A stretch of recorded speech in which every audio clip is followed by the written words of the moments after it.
ಶುಕ್ರವಾರ ಹಣೆ ಯಾವ ಸೌಮಾಂಗಲ್ಯದ ಲಕ್ಷಣಗಳು ಗೋಚರವಾಗ್ತಾ ಇಲ್ಲ. ಶೃಂಗಾರ ಭಂಗಾರವೆಲ್ಲವೂ ಕೂಡ ಅಷ್ಟದಿಕ್ಕುಗಳಲ್ಲೂ ಬೀಸಾಡಲ್ಪಟ್ಟಿವೆ. ಮದ್ದಾನೆಯಂತೆ ಬಿದ್ದಿದ್ದಾಳೆ. ಯೋಷಾಧಮ್ಮಿಲ್ಲ ರಾಶಿ, ಆ ಧಮ್ಮಿಲ್ಲ ರಾಶಿ ಕೇಶ ರಾಶಿಯನ್ನು ವಿಕೃತ ಸುಕೃತ ರಾಶಿ ಗೋಧೂಯಮಾನ ಅತೀವ ಬೀಭತ್ಸವಾಗಿ ಕಾಣುವಂತಹ ಈ ಕೈಕಾದೇವಿ ಮದ್ದಾನೆಯಂತೆ ಬಿದ್ದಿದ್ದಾಳೆ ನೋಡಿ, ಹೆಣ್ಣಾನೆಯಂತೆ. ವನ ಕರಿಕುಲ ಮದ ಜಲ ಸಂವರ್ಜಿತೈ, ವನ ಕರಿಕುಲ ಮದ ಜಲ ಸಂವರ್ಜಿತೈ ಪಾದಪ ಉಪಶೋಭಿತ. ಮದ್ದಾನೆಯಂತೆ ಬಿದ್ದಿದ್ದಾಳೆ. ದಶರಥ ಬಂದು ಅವಳನ್ನು ಕೇಳ್ತಾನಂತೆ, ಏನೇ ನಿನ್ನ ಅವಸ್ಥೆ, ಏನಾಯ್ತು? ಆಗ ಪ್ರಾಣವೇ ಹೋಗಬೇಕಾಗಿದೆ. ಅಷ್ಟು ಕಠೋರ ಶಬ್ದಗಳನ್ನು ಯಥಾ ಸಹಜವಾಗಿ ಹೇಳ್ತಾಳೆ ನೋಡಿ. ರಾಜ ದಶರಥ ಹೇಳೆ, ದೇವಾಸುರ ಸಂಗ್ರಾಮ ಕಾಲದಲ್ಲಿ ನೀನು ನನಗೆ 2 ವರಗಳನ್ನು ಕೊಡುತ್ತೇನೆಂಬುದಾಗಿ ಹೇಳಿದ್ದೀಯ. ಈಗ ಕಾಲ ಪರಿಪಕ್ವವಾಗಿದೆ, ಅದನ್ನು ಬೇಡ್ತೇನೆ, ಕೇಳೆ. ಏನು ಬೇಕು ಕೇಳು ನಿನಗೆ. ಆಗ ಪ್ರಾಣವನ್ನೇ ಹೀರುವಂತಹ 2 ವರಗಳನ್ನು ಕೇಳ್ತಾಳೆ ನೋಡಿ. ರಾಮನಿಗೆ 14 ವರ್ಷ ವನವಾಸ. ಹೀಗೆ ಹೇಳುವಾಗ ಆ ವೃದ್ಧ ರಾಜ ಆ ತಾಳ ವೃಕ್ಷದಂತೆ ನೆಲಕ್ಕಪ್ಪಳಿಸಿ ಬಿದ್ದ. ಬೇಡ, ಕೇಳಬೇಡ ಅಂದ್ರು. ಬಹಳ ಸುಂದರ ಕಥೆ ಇದೆ ಇದು. ಒಂದೊಂದು ವರ್ಣನೆಯು ವರ್ಣನಾತೀತವಾಗಿ ಅನೇಕ ಕವಿತೆಲ್ಲದರು ವರ್ಣಿಸ್ತಾರೆ. ವಾಲ್ಮೀಕಿಯ ಒಂದೊಂದು ಮಾತುಗಳು ಕೂಡ ನಮಗೆ ದಾರಿದೀಪಗಳಂತೆ. ಸಮಯಾಭಾವದಿಂದ ನಾವು ಮುಂದಕ್ಕೆ ಹೋಗಬೇಕಾದಂತ ಅನಿವಾರ್ಯತೆ ಇರುವುದರಿಂದ ಅಲ್ಲಲ್ಲಿ ನಾನು 2 ವಿಚಾರಗಳನ್ನು ಹೇಳಿ ಮುಂದಕ್ಕೆ ಹೋಗ್ತಾ ಇದ್ದೇನೆ.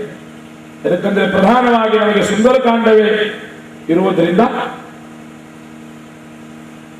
ದಶರಥ ಮಹಾರಾಜ ಎಷ್ಟು ಕೇಳಿದ್ರು ಕೇಳಲಿ, ಎಷ್ಟು ಹೇಳಿದ್ರು ಹೇಳಿ, ರಾಮದೇವರು ಆ ಖಡ್ಗವತವನ್ನಾಚರಿಸಿ ರಾತ್ರಿಯ ಕಾಲದಲ್ಲಿ ನಿಷ್ಠೂರವಾದ ಬ್ರಹ್ಮಚರ್ಯದಲ್ಲಿರುವಾಗ ಆಜ್ಞೆ ಆಗಿದೆ ಎಂಬುವ ರಾಜಭಟರ ಮಾತನ್ನು ಕೇಳಿದಾನೆ. ರಾಜರು ಆಜ್ಞೆ ಮಾಡಿದ್ದಾರೆ ಅಂತ ಧಾವಿಸಿ ಓಡು ಬಂದು ಪುರಪ್ರವೇಶ ಮಾಡುತ್ತಾನಂತೆ. ಕೈಕಾದೇವಿಯ ಪ್ರಾಸಾದವನ್ನು ಪ್ರವೇಶ ಮಾಡಿದ. ಮೂರ್ಛಾಪನ್ನನಾಗಿ ಬಿದ್ದಿದ್ದಾನೆ ಮಹಾರಾಜಾದಿರಾದ ದಶರಥನು. ಅಮ್ಮ, ಏನಾಯ್ತು ನನ್ನ ತಂದೆಗೆ? ಹೀಗೆ ಹೇಳುವಾಗ ಅವಳು ಹೇಳಿದಂತೆ, ಏನಿಲ್ಲ ರಾಮ, ಕೇಳು. ಹಿಂದಕ್ಕೆ ನಿನ್ನಪ್ಪ ನನಗೆ 2 ವರ ಕೊಡ್ತೇನೆ ಅಂತ ಹೇಳಿದ್ದ. ಈಗ 2 ವರ ಕೇಳಿದೆ, ಅದಕ್ಕಾಗಿ ಒಳ್ಳೆ ಅಂತ ಹೇಳಲಿಕ್ಕೆ ನಿದ್ರೆ ನಾಟಕ ಮಾಡ್ತಾ ಇದ್ದಾನೆ. ಹೀಗೆ ಯಾಕೆ ಮಾಡ್ತಾ ಇರ್ತೀಯ? ರಾಮದೇವರು ಕೇಳಿದಂತೆ, ಏನ 2 ವರ? ಏನಿಲ್ಲ, ನೀನು 14 ವರ್ಷ ವನವಾಸಕ್ಕೆ ಹೋಗ್ಬೇಕು, ಭರತನಿಗೆ ರಾಜ್ಯ ಕೊಡಬೇಕು, ಅಷ್ಟೇ. ಈಗ ಸುಮ್ಮನೆ ಬಿದ್ದಿದ್ದಾರೆ, ನೀನು ಹೋದ್ರೆ ಏನು ಮಾಡೋದಿಲ್ಲ, ಸುಮ್ಮನೆ ಇರ್ತಾರೆ ಅಂತ ಹೇಳಿದ್ರು. ಇಷ್ಟು ಸಹಜವಾಗಿ ಇಷ್ಟು ದೊಡ್ಡ ಮಾತು ಹೇಳುವಾಗ ದಶರಥ ಮಹಾರಾಜ ಎಚ್ಚರಿ ತಪ್ಪಿ ಬಿದ್ದವನು ಈಗ ಪುನಃ ಎಚ್ಚರಕ್ಕೆ ಬರ್ತಾನೆ. ರಾಮದೇವರನ್ನು ನೋಡಿ, ಯಾವಾಗಲೂ ಮೋಡಗಳನ್ನು ನೋಡಿ ನವಿಲು ಹೇಗೆ ಕಿಕ್ಕರಿಸಿ ಆನಂದ ಪಡ್ತದೋ ಹಾಗೆ ರಾಮದೇವರ ನೋಡಿ ಆನಂದ ಪಡುವಂತಹ ದಶರಥನಿಗೆ ಈಗ ಮುಜುಗರ. ಹೇಗೆ ರಾಮನನ್ನು ನೋಡಲಿ? ರಾಮದೇವರು ದಶರಥನ ಪಾದಕ್ಕೆ ನಮಸ್ಕರಿಸಿ ಹೇಳಿದಂತೆ, ಅಪ್ಪ, ಇಷ್ಟಕ್ಕೆ ನೀನು ಇಷ್ಟು ದುಃಖ ಪಡೋದೆ ಅಂತ ಹೇಳ್ತಾ ಯಾವಾಗ ಹೊರಡಬೇಕು ಅಂತ ಕೇಳಿದ. ವಸಿಷ್ಠರು ನೋಡಿ ಹೇಳಿದರು, ಮಹಾಜ್ಞಾನಿಗಳು ವಸಿಷ್ಠರು. ನಾವು ಮುಹೂರ್ತ ಅಂತ ಬದುಕೊಳ್ತೇವೆ. ಮುಹೂರ್ತದಲ್ಲಿ ಏನೂ ಇಲ್ಲ ಅಂತ ಈಗ ಗೊತ್ತಾಗ್ತದೆ ನೋಡಿ. ವಾಲ್ಮೀಕಿ ಒಂದು ಮಾತು ಹೇಳ್ತೇನೆ. ಯಾವ ಮುಹೂರ್ತ ರಾಮದೇವರಿಗೆ ಪಟ್ಟಾಭಿಷೇಕಕ್ಕೆ ಮುಹೂರ್ತ ಯಾವುದು ಅಂತ ದಶರಥರು ಕೇಳಿದಾಗ ವಸಿಷ್ಠರು ಒಂದು ಪಂಚಾಂಗ ನೋಡಿ ಉತ್ತಮೋತ್ತಮವಾದ ಮುಹೂರ್ತ ಕೊಟ್ಟರಂತೆ. ಇದು ರಾಜಯೋಗ. ಯಾವುದು? ವೈಶಾಖ ಶುಕ್ಲ ಪಕ್ಷದ ಪಂಚಮಿ.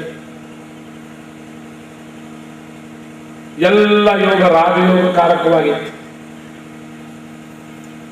ಇಲ್ಲಿ ನೋಡಿ,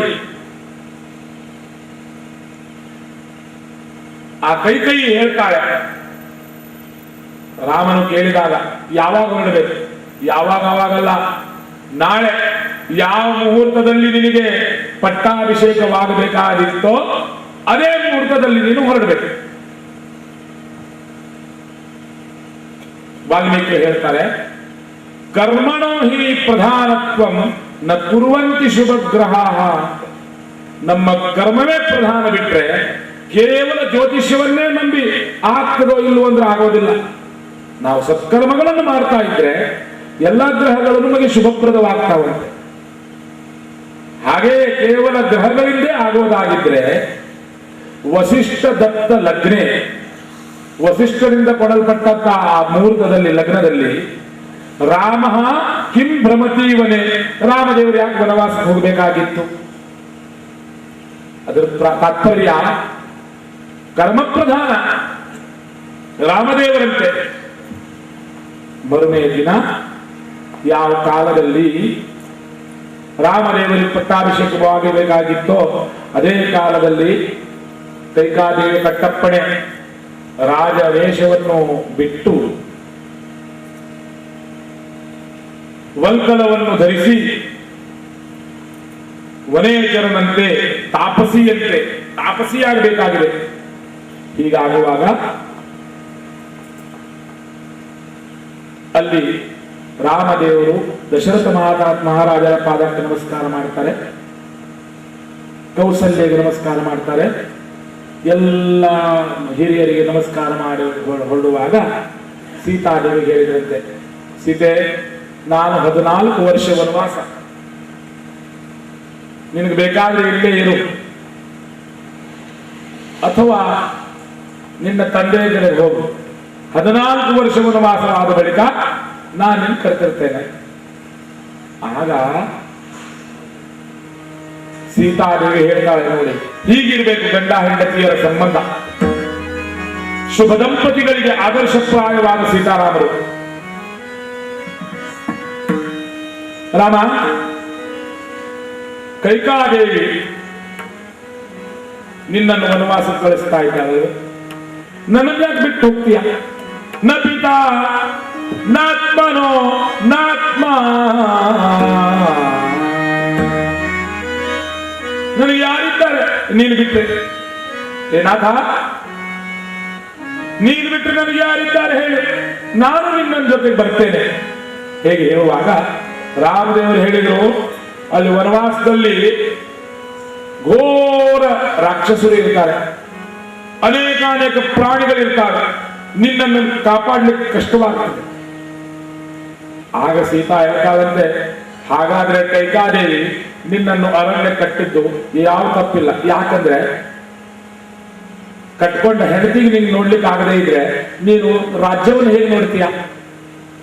7 ಪುರುಷ ಸಿಂಹ, ಯಾವ ಕಷ್ಟ ಬಂದ್ರೂ ನಾನು ಎದುರಿಸ್ತೇನೆ, ನಾನು ನಿನ್ ಜೊತೆಗಿರ್ತೇನೆ ಎಂಬುದಾಗಿ ಹೇಳಿ, ಏನ್ ಹೇಳಿದ್ರು ಕೇಳದೆ ಬೇಡಿ ಕಾವಿ ರಾಮನ ಜೊತೆ ಹೋಗ್ಬೇಕಾದಾಗ ಆ ಕೈ ಹೇಳ್ತಾ, ಹೋಗ್ತೀಯೇ ಹೋಗು, ತಗೋ, ನಿನಗೂ ಒಂದು ವಲ್ಕಲ ಕೊಡ್ತೇನೆ ಅಂತ ಹೇಳಿ ಆ ನಿತ್ಯ ಸುಮಂಗಲಿಯಾದ ಮಹಾಲಕ್ಷ್ಮಿಗೆ ವಿಧವೆಯರು ಉಡುಪನ್ನು ಕೊಡ್ತಾ ಇದ್ದಾನೆ. ಇದನ್ನು ಕಂಡು ದಶರಥರಿಗೆ ತುಂಬಾ ದುಃಖವಾಗಿ ಶಪಿಸ್ತಾ ಇದ್ದಾರೆ.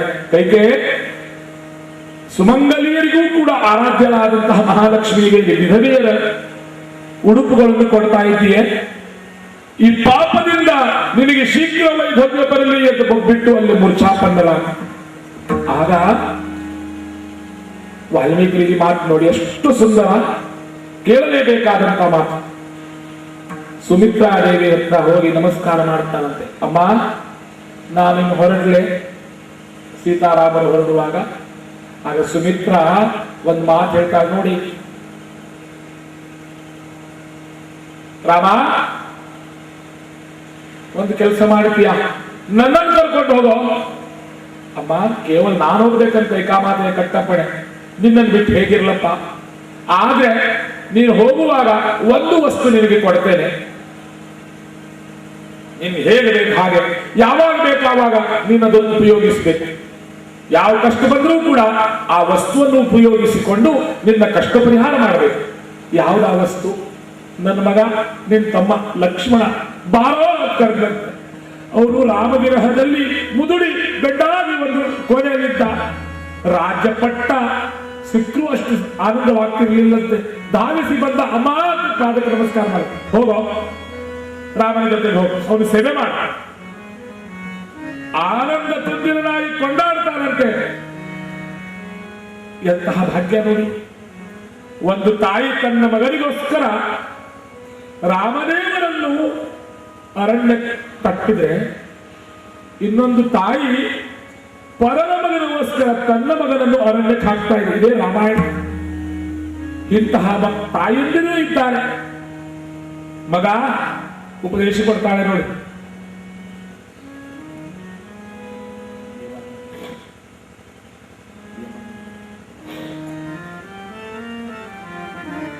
ಲಕ್ಷ್ಮಣ, ಸುತ ಕೇಳು, ನೀನು ಹೋಗ್ತಾ ಇದೆಯಲ್ವೋ ಸ್ವಲ್ಪ ಜಾಗೃತಿ ವಹಿಸ್ಬೇಕು. ಏನ್ ಮಾಡ್ಬೇಕು ನೀನು? ಕೇಳು, ತಾಯಿ ಮಾತು ಕೇಳು ಮಗ. ರಾಮಂ ದಶರಥಂ ವಿದ್ಧಿ, ರಾಮನನ್ನೇ ದಶರಥ ಎಂದು ತಿಳಿ, ನಿನ್ ತಂದೆ ಎಂದು ತಿಳಿ. ವಿದ್ಧಿ ಮಾಂ ಜನಕಾತ್ಮಜ, ನನ್ನನ್ನೇ ಸೀತಾದೇವಿ ಅಂತ ತಿಳಿ.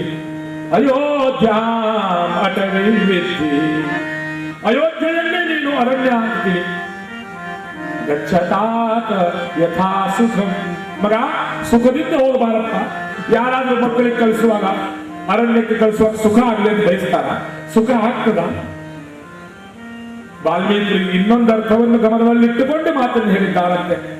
ಅದನ್ನು ವಾದಿರಾಜ ತೀರ್ಥರು ಹೇಳ್ತಾರೆ ಯುಕ್ತಿ ಮಲ್ಲಿಕೆಯಲ್ಲಿ. ರಾಮನನ್ನೇ ದಶರಥಂ ವಿದ್ಧಿ. ದಶ ಅಂದ್ರೆ ಗರುಡ. ಯಾರು ಗರುಡನನ್ನೇ ರಥವನ್ನಾಗಿಸಿದ್ದಾನೋ ಅವನೇ ನಾರಾಯಣ. ರಾಮನನ್ನೇ ನಾರಾಯಣ ಅಂತ ತಿಳಿ ಮಗ, ಸಾಮಾನ್ಯ ಅಲ್ಲ ನಿಮ್ಮ ಅಣ್ಣ. ವಿದ್ಧಿ ಮಾಂ, ಮಾ ಅಂದ್ರೆ ಲಕ್ಷ್ಮಿ, ಮಾಧವ ಅಂದ್ರೆ ಲಕ್ಷ್ಮಿಯ ನಾಥ ಅಂತ. ಮಾದ್ರೆ ಸೀತಾದೇವಿಯನ್ನೇ ಲಕ್ಷ್ಮಿ ಅಂತ ತಿಳಿ. ಎಷ್ಟು ಅರ್ಥ ನೋಡಿ. ಅಯೋಧ್ಯಾಂ, ಅಯೋಧ್ಯ ಅಂದ್ರೆ ಯೋಧ್ಯಾತು ಕಾಮ ಅಪಿ ವೈಕುಂಠ ನಾಮ. ಯೋಧ್ಯ ಒಂದು ವೈಕುಂಠ. ಒಮ್ಮೆ ಯಾರಿಂದಲೂ ಛೇದಿಸಲು ಸಾಧ್ಯವಾದ ಇರುವಂತಹ ಸಾಯುಜ್ಯ, ಸಾರೂಪ್ಯ, ಸಾಮೀಪ್ಯ, ಸಾಲೋಕ್ಯ ಎಂಬ ಮುಕ್ತಿ ಚತ್ವಾರಿ ಮುಕ್ತಿಗಳನ್ನು ದಯಪಾಲಿಸುವಂತ ಲೋಕ ವೈಕುಂಠ ಅಂತ. ಆ ಅರಣ್ಯವೇ ವೈಕುಂಠ. ಯಾಕಂದ್ರೆ ಲಕ್ಷ್ಮೀನಾರಾಯಣಗಿದ್ದಾರೆ. ವೈಕುಂಠ ಎಂದಿದ್ದೀರಿ. ಗಚ್ಚತಾತ ಯಥಾ ಸುಖಂ, ಹೀಗೆ ಸುಖದಿಂದ ಹೋಗುವಂತ ಕಲಿಸ್ತಾ ಇದ್ದಾರೆ. ಸೀತಾರಾಮ ಲಕ್ಷ್ಮಣರು ಸುಮಂತ್ರನಿಗೆ ಕರೆಸಿ ಹೇಳಿದಂತೆ, ದಶರಥ, ನಮ್ಮ ಎಲ್ಲ ಪ್ರಜೆ, ಎಲ್ಲ ಸೈನಿಕರು, ಚತುರಂಗ ಸೈನ್ಯ ಎಲ್ಲವೂ ರಾಮನ ಜೊತೆಗೆ ಅರಣ್ಯಕ್ಕೆ ಹೋಗಬೇಕು. ಭರತ ಬರುವಾಗ ಇಲ್ಲಿ ಏನೂ ಇರಬಾರದು ಅಯೋಧ್ಯೆಯಲ್ಲಿ. ಈಗ ಅಪ್ಪಣೆ ಕೊಟ್ಟು ಕಳಿಸುವಾಗ ಎಲ್ಲರೂ ಸೇರಿ ರಾಮನ ಜೊತೆಗೆ ಹೊರಡ್ತಾರೆ ಅಂತೇಳಿ ವನವಾಸಕ್ಕೆ ಹೊರಟರಂತೆ. ಯಾರೂ ಇಲ್ಲ ಅಯೋಧ್ಯೆಯಲ್ಲಿ. ಹೋಗುವಾಗ ಅಂದು ಸಾಯಂಕಾಲ ಸುಮಂತ್ರನು ಶರಯೂ ನದಿ ತಟದಲ್ಲಿದ್ದಾರೆ. ರಾತ್ರಿ ಕಳೆಯುವಾಗ ಪ್ರಭು ರಾಮದೇವರು ನೆಲದ ಮೇಲೆ ತಮ್ಮ ದೇಹವನ್ನು ಒಪ್ಪಿಸಿ ನಿದ್ರಾಪನ್ನರಾದರಂತೆ. ಹಂಸತೂಲಿಕಾ ಕಲ್ಪದಲ್ಲಿ ಭಗವಾನ್ ನಾರಾಯಣನು ಮಲಗುವವನು. ಸಾಗರ ಪತಿನೀತ ಭೋಗಿ ಶಯನನಾಥ, ಸದಾ ಸರ್ವಕಾಲದಲ್ಲಿ ಕ್ಷೀರಸಾಗರದ ಮೇಲೆ ಭೋಗಿ ಶಯನನಾಗಿ ನಾರಾಯಣ ಶಯನ ಮಾಡುವಂತವನು. ಪತಿನೀತ ಭೋಗಿ ಶಯನನಾದ ಯೋಗಿ ತಾಪಸಿ ಕೃತ ಕೈರವ.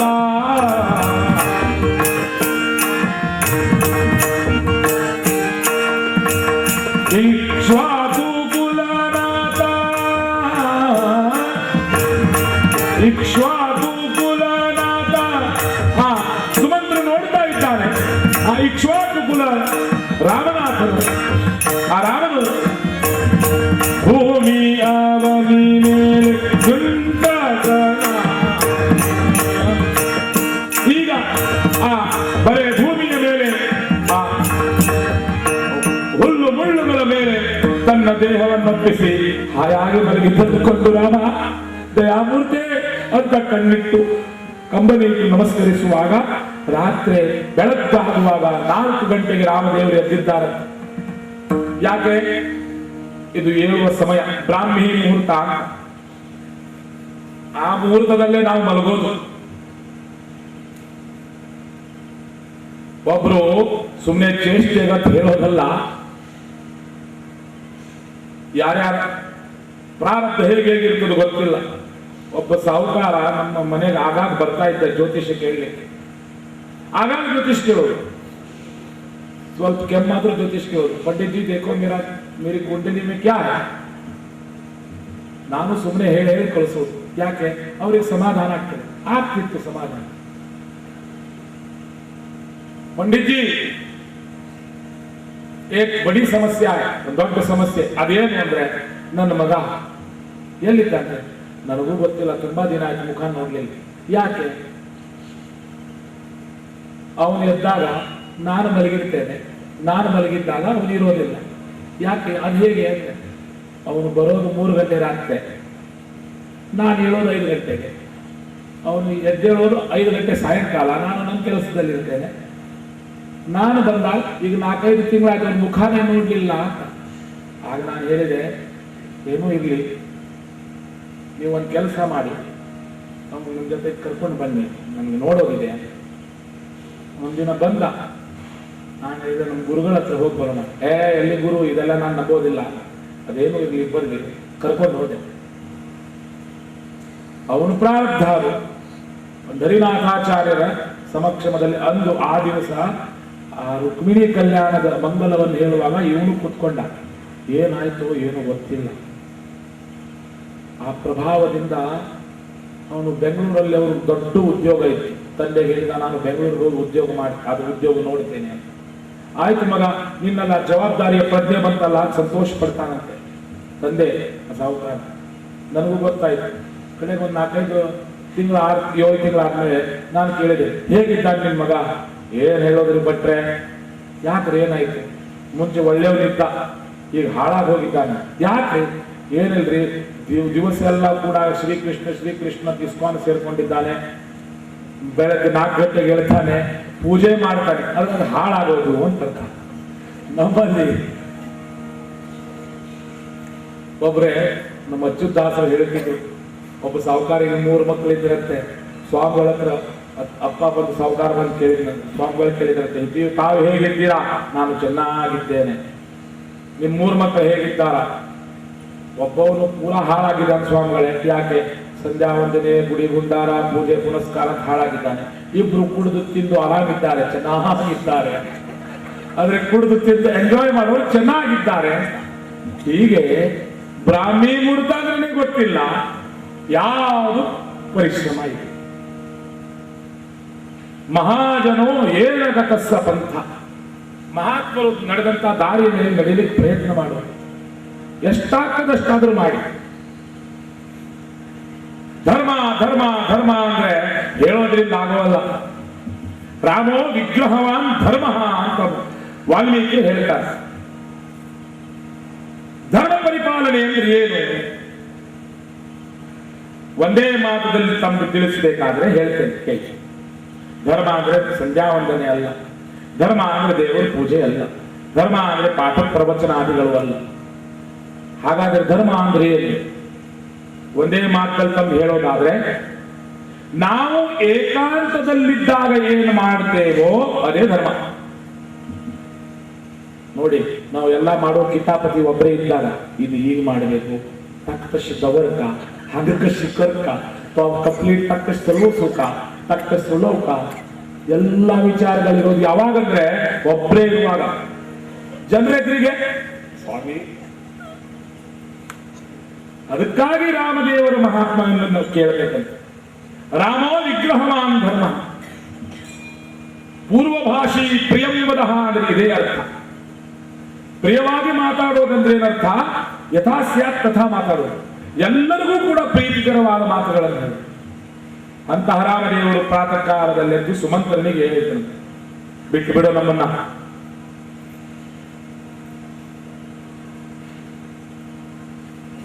ಆಗ ಸುಮಂತ್ರ ಹೇಳಿದ, ಪ್ರಭು ನಾನು ನಿಮ್ ಜೊತೆಗೆ ಬರ್ತೇನಪ್ಪ. ಇಲ್ಲ ಇಲ್ಲ, ನಮ್ಮ ಅಪ್ಪನಿಗೆ ನೀನು ಬೇಕಾದವನು, ಈ ಕಷ್ಟಕಾಲದಲ್ಲಿ ನೀನಿರ್ಬೇಕು. ಲಕ್ಷ್ಮಣ ಸೀತಾ ರಾಮಚಂದ್ರರು ಹೊರಡುವಾಗ ಸುಮಂತ್ರ ಹೇಳಿದಂತೆ, ಪ್ರಭು ನಿನ್ನನ್ನು ಮುಂದಕ್ಕೆ ಬಿಟ್ಟರೆ ಈ ಪ್ರಜೆಗಳಿಗೆ ಮಲಗಿದ್ದಾರೆ, ಇವರೆದ್ರೆ ನನ್ನನ್ನು ಬಿಡ್ತಾರೇನೋ ರಾಮ. ನಿನ್ನನ್ನು ಬಿಟ್ಟು ಬಂದ್ರೆ, ಸುಮ್ಮನೆ ಒಬ್ಬನೇ ಬಿಟ್ಟು ಬಂದ್ರೆ ನಾನು ನಿನ್ನ ಜೊತೆಗೆ ಬರ್ತೇನೆ ಎಂದಾಗ ರಾಮದೇವರು ಸಮಾಧಾನಕರವಾದ ಪ್ರೀತಿಗಳ ಮಾತುಗಳನ್ನು ಹೇಳ್ತಾ ಹೊರಡುವಾಗ ಅವರನ್ನು ತಂದು ಇನ್ನೊಂದು ತೀರಕ್ಕೆ ಬಿಡುವಾಗ ಅಲ್ಲಿ ರಾಮದೇವರು ವನವಾಸಕ್ಕಂದು ಮುಂದಾದಾಗ ಆ ಅಶ್ವಗಳು ನೋಡಿ, ಕುದುರೆಗಳು ಅವು ಚಡಪಡಿಸ್ತಾವಂತೆ, ಕಣ್ಣೀರಿಡ್ತಾವಂತೆ, ಬೊಬ್ಬಿಡ್ತಾವಂತೆ. ರಾಮದೇವರು ಬಂದು ಬಿಗಿದಪ್ಪಿ ಅವುಗಳನ್ನು ಪ್ರೀತಿಯಿಂದ ಮಾತನಾಡಿಸ್ತಾನೆ. ನೋಡಿ, ಅವುಗಳು ಪಶುಗಳು ಅಂತ ಹೇಳೋದೇ ನಾವು. ರಾಮವಿಯೋಗ ಸಹಿಸಲು ಸಾಧ್ಯವೇ ಇಲ್ಲ ಅವುಗಳಿಗೆ. ಅವು ಕೂಡ ಮುಂದಕ್ಕೆ ಬರ್ತಾ ಇವೆ. ರಾಮದೇವರ ಜೊತೆಗೆ ಬಾಲ್ಯದಿಂದ ಇರುವಂತಹ ಈ ಕುದುರೆಗಳು ಈಗ ರಾಮದೇವರ ವಿರಹವನ್ನು ಸಹಿಸಲು ಸಾಧ್ಯವಾಗಿ ಕಣ್ಣೀರಿಡುವಾಗ ರಾಮದೇವರು ಅವರನ್ನು, ಆ ಕುದುರೆಗಳನ್ನು ಕೂಡ ಸಾಂತ್ವನ ಹೇಳ್ತಾ ಅಲ್ಲಿಂದ ಶೃಂಗಬೇರಪುರವನ್ನು ಸೇರಿದ್ದಾರೆ.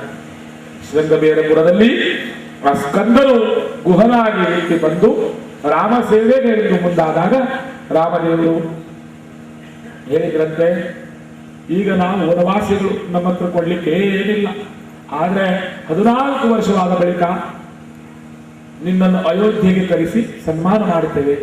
ಈಗ ನಮ್ಮನ್ನು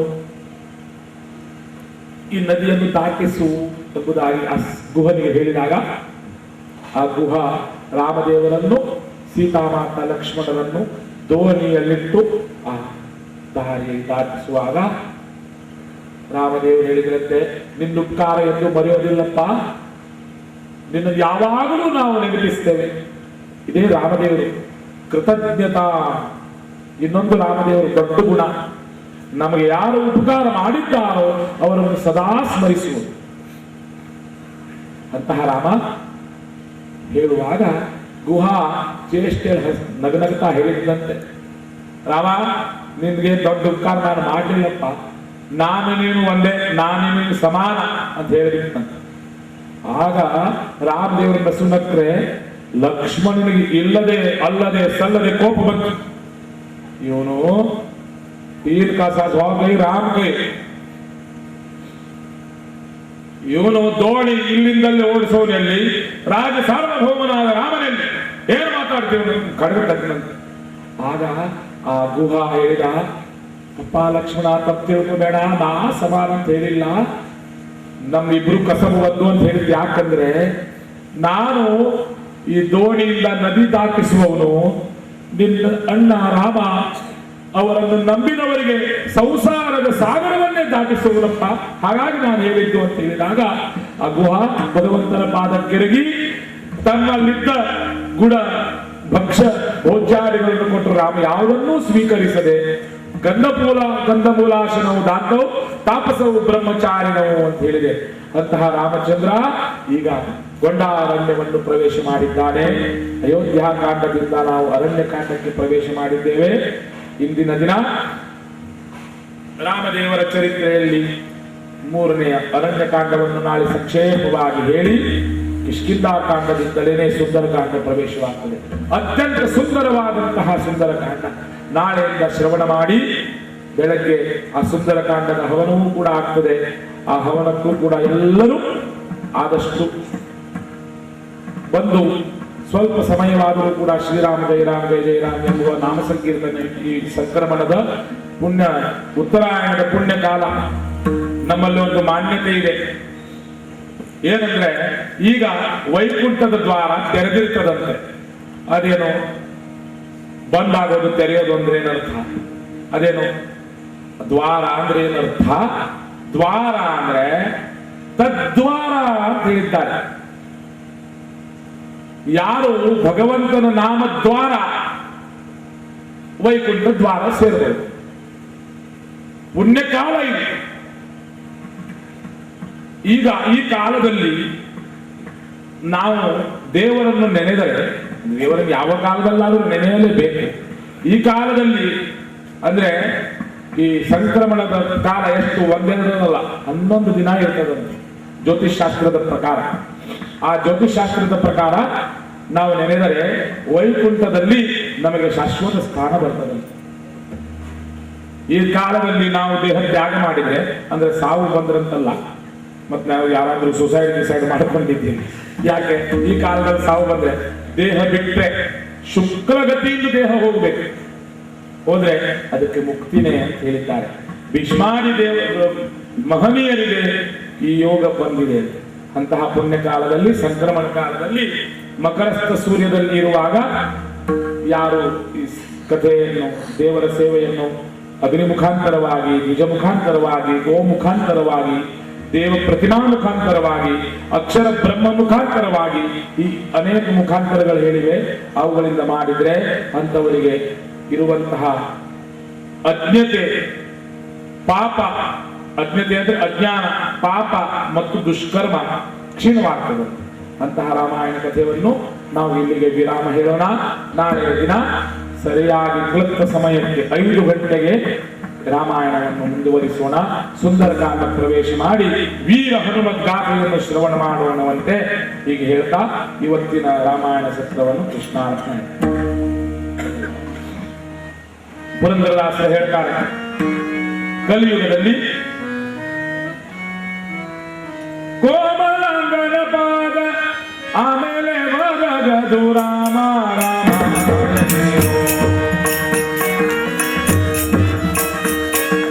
ಆ ಕೋಮಲಾಂಗನ ಪಾದ ನರಜನ್ಮ ಇರುವಾಗ, ನಾಲಿಗೆ ಸುದೃಢವಾಗಿರುವಾಗ, ಕಣ್ಣು ಕೈ ಕಾಲು ಕಿವಿಗಳು ಸಕಲೇಂದ್ರಿಯಗಳು ಶಿಥಿಲವಾಗದೇ ಇರುವಾಗ, ಈಗಲಿಂದಲೇ ಪರಮಾತ್ಮ ಸಾಧನೆಗೆಂದು ರಾಮನಾಮ, ಕೃಷ್ಣನಾಮ, ಭಗವನ್ನಾಮಗಳನ್ನು ಚಿಂತಿಸಿರಿ.